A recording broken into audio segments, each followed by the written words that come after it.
देखिए बच्चों, अब एक्सरसाइज 2.2 का प्रश्न 7 है। देखिए ये भी इम्पोर्टेंट है कि 8 के 3 लगातार गुणजों का योग 888 है, गुणजों को ज्ञात कीजिए। इंग्लिश में होगा तो इंग्लिश में लिखा होगा the sum of 3 consecutive multiples of 8 is 888, then find the multiples. ठीक है, 8 के गुणज। देखिए 8 के गुणज मतलब आपने 8 का टेबल बोलना, जैसे 8 एकम 8, 8 दूनी 16, 8 तीन 24 तरह से।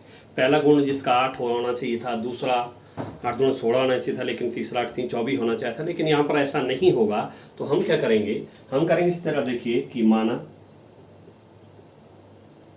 8 के 3 लगातार गुणज,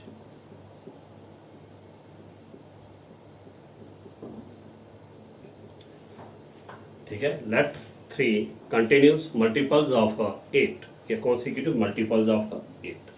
ठीक है, तो देखिए पहला लिया मैंने 8x, दूसरा कितना होगा 8x जमा 8, तीसरा कितना होगा 8x जमा 16।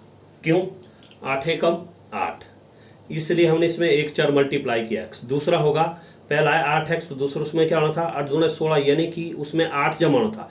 8 जमा 8 16 होना था ना वो, तो इसलिए 8x जमा 8 हो गया। तीसरा 8x जमा 16। क्यों, पहला 8x लिया, दूसरे में 8 जमा 8, तीसरे में 8 जमा 16, तब आना था देखो 24। ये ध्यान रखना, पहला लिया हमने 8x, तो दूसरा होगा 8x जमा 8, क्योंकि 8 की बात हो रही है।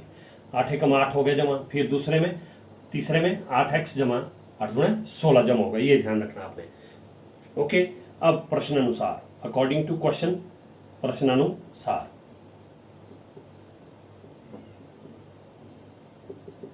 देखिए क्या कहा है कि इन 8 के 3 लगातार गुणजों का योग है 888। कहने का मतलब क्या, इस गुणज का और इस गुणज का, इन सब का योग कितना है 888 है। तो आप लिख सकते हैं कि 8x, कॉमा की जगह आएगा प्लस, क्योंकि योग कहा तो प्लस 8x जमा 8, और कॉमा की जगह फिर प्लस 8x जमा 16 बराबर है 888। ओके, अब देखिए जो चर वाले हैं उनको आपने अलग करना। देखिए 8x 8x 8x, ये तीनों प्लस के तो 8 8 16 16 8 24x आएगा, 24x। देखिए नहीं आता तो आप इस तरह से कर सकते हैं, 8x 8x और 8x, तीनों चर वाले इनको प्लस किया तो ये आ गया 24x। 8 8 16 16 8 24x ये आ गया।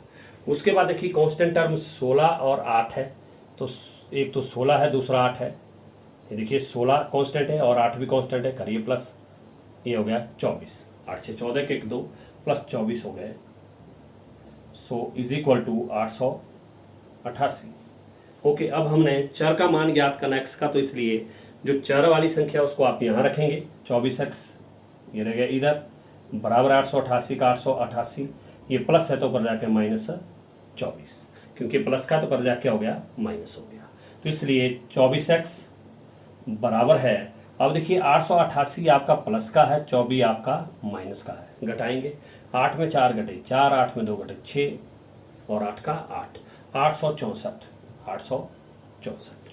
ओके, अब आपने x की वैल्यू फाइंड आउट करनी है, तो इसलिए x बराबर है 864 बटा, ये गुणा करने वाला कहाँ जाता है बटे में।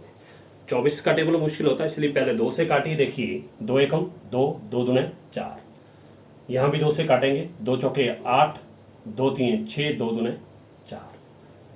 फिर देखो अगर 12 का टेबल आता तो ठीक है, नहीं तो 2 से फिर काटिए, 2 छिके 12, यहाँ भी देखिए 2 से 2 दूने 4, 2 एकम 2, 1 बच गया 12, 2 छिके 12।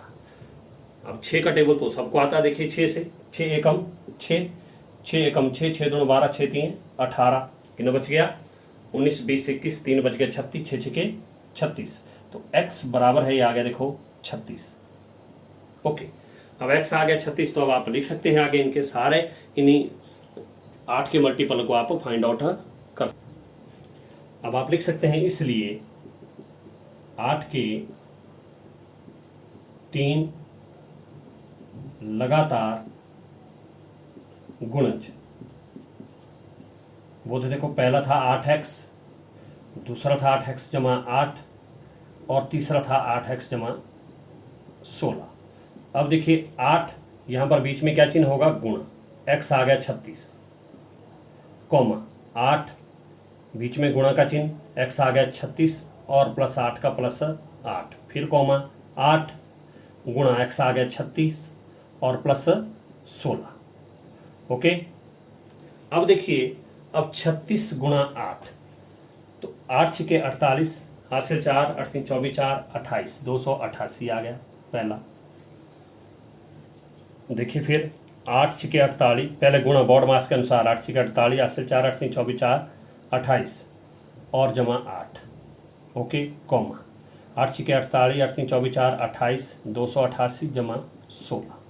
ओके, अब देखिए 288 का 288, कॉमा 288 जमा 8 हो गया 296, कितना हो जाएगा 296। ठीक है, कॉमा आगे इसको जोड़ेंगे, देखिए 8 से 14, हासिल 1, 8 1 9 1 10 और 2 1 304। ओके, ये आपका आंसर होगा। इस तरह से करेंगे आप इनको।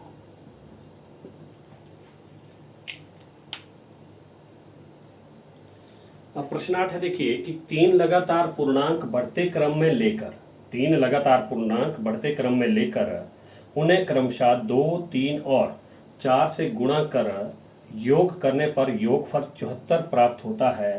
तीनों पूर्णांक याद कीजिए। तो सबसे पहले तो बात आ रही कि 3 लगातार पूर्णांक, ये हमें पता नहीं, तो आप क्या करेंगे, सबसे पहले माना 3 लगातार पूर्णांक,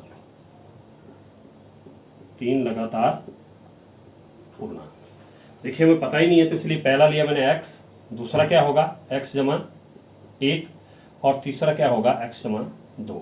क्योंकि वो एक प्रश्न और आया था आपका इस तरह का, क्योंकि पहली संख्या जैसे आप पहला पूर्णांक मान लो 1 लेते हैं, तो दूसरा कितना होता है 2 होता है, तो वो कैसे आता है 1 जमा 1 तब आता वो 2। अब तीसरे की बात आ रही 3, तो कैसे होता है वो जब आप 1 में कितना जोड़ते हैं 2, क्योंकि पहला हमने 1 लिया, अब 1 में कितना जोड़ेगी 2 आ जाए, जब 1 जोड़ेंगे, फिर पहला 1 लिया तो 1 में कितना जोड़ेगी 3 आ जाए, तो 2 जोड़ के 3 आएगा। तो इसलिए लिख दिए कि माना 3 पूर्णांक x, दूसरा हो गया x जमा 1, तीसरा हो गया x जमा 2। यहां से देखिए आप, यहां से देख सकते हैं आप। क्लियर? ओके, अब देखिए प्रश्न अनुसार सीधा ही, अकॉर्डिंग टू क्वेश्चन, प्रश्नानुसार। तो देखिए इन्होंने क्या कहा, बढ़ते क्रम में लेकर पहला ये है और उन्हें क्रमशः 2, पहले को 2 और दूसरे को 3 और तीसरे को 4 से गुणा करना है। तो इसका मतलब क्या है कि पहला x है, इसको किससे गुणा कर रहे हैं 2 से, 2 इंटू x, यानी कि 2 गुणा x। फिर दूसरा कौन सा x जमा 1, इसको किससे गुणा कर रहे हैं वो 3 से। और तीसरा कौन सा है x जमा 2 और इसको किससे गुणा कर रहे हैं वो 4 से। देखिए दोबारा देखिए, मैंने बीच में जगह इसलिए रखी है आपको बताने के लिए, देखिए क्यों रखी है। देखिए क्या कहा है कि 3 लगातार पूर्णांक बढ़ते क्रम में लेने पर पहला x ले लिया, इसको किससे 2 से गुणा, फिर मैंने थोड़ा सा गैप छोड़ा, क्यों अभी बताऊंगा। फिर देखो दूसरे को किससे 3 से, क्योंकि बात कर रहे हैं गुणा की, तो दूसरे को 3 से गुणा करेंगे, तो 3 इंटू एक्स जमा 1। फिर तीसरे को, और तीसरे को 4 से गुणा कर रहे हैं, देखिए 4 इंटू एक्स जमा 2, तीसरा एक्स जमा 2, इसको 4 से गुणा करने पर, गुणा कर दिए हमने, कर योग, योग मतलब क्या करना है, इनके बीच में क्या चिन्ह आएगा वो प्लस, योग मतलब प्लस। कितना कहा है इन्होंने 74, यानी कि 74 प्राप्त होता है। तो अब सबसे पहले आप बोर्ड मास के अनुसार चलेंगे, पहले आप गुणा करेंगे इनका। देखिए 2 गुणा एक्स 2x, ओके, जमा 3 गुणा एक्स 3x, यहाँ भी जमा, यहाँ भी जमा, जमा 3 एकम 3, दोनों को बारी बारी से गुणा होगा। देखो 3 गुणा एक्स 3x जमा 3 एकम 3, आगे जमा 4 गुणा एक्स 4x और जमा जमा जमा 4 दूने 8 और बराबर है 74 का 74। ओके, अब देखिए जो चर वाले हैं उनको आप पहले हल करेंगे। 2x 3x 4x, ये सारे आपके चर वाले, 2x 3x और 4x, ये आपके चर वाले हैं, सारे आपके चर वाले हैं। तो इनको आप प्लस करेंगे। देखो 4 3 7 2 9x, कितना आ गया 9x आ गया, कितना आ गया 9x। ओके, अब देखिए उसके बाद कांस्टेंट टर्म कौन सी हमारे पास, +3 और +8 है, +3 और +8 है, ये आपकी चर वाली संख्या। तो 3 जमा 8 कितना हो गया 11, और दोनों के बीच में क्या चिन्ह आएगा, यहाँ पर क्या चिन्ह आएगा प्लस, क्योंकि यहाँ बीच में लिख रहे हैं तो यहाँ लिखना पड़ेगा आपको +11 और बराबर है 74 का 74। अब आप चर का मान ज्ञात करते थे, इसलिए चर वाली संख्या को आप बाईं साइड रखेंगे 9x, और जो विदाउट चर है वो आपकी बराबर से परे जाएगी, प्लस है तो पर जाके -11। ओके, अब देखिए यहाँ से 9x का 9x इज इक्वल टू, अब 74 आपका प्लस का है और 11 आपका माइनस का है, तो घटेगा। अब देखिए 4 में 1 घटे 3 और 7 में घटे 6, 63, ये आ गया 63। अब आप x का मान ज्ञात करेंगे तो इसलिए क्या होगा कि इसलिए x बराबर है 63। ये मल्टीप्लाई करने वाला 9 है तो ये कहाँ जाएगा, अपॉन में। अब आप 9 से इसको काट सकते हैं। देखिए 9 एकम 9, 9 सते 63, यानी कि x बराबर है 7 आ गया।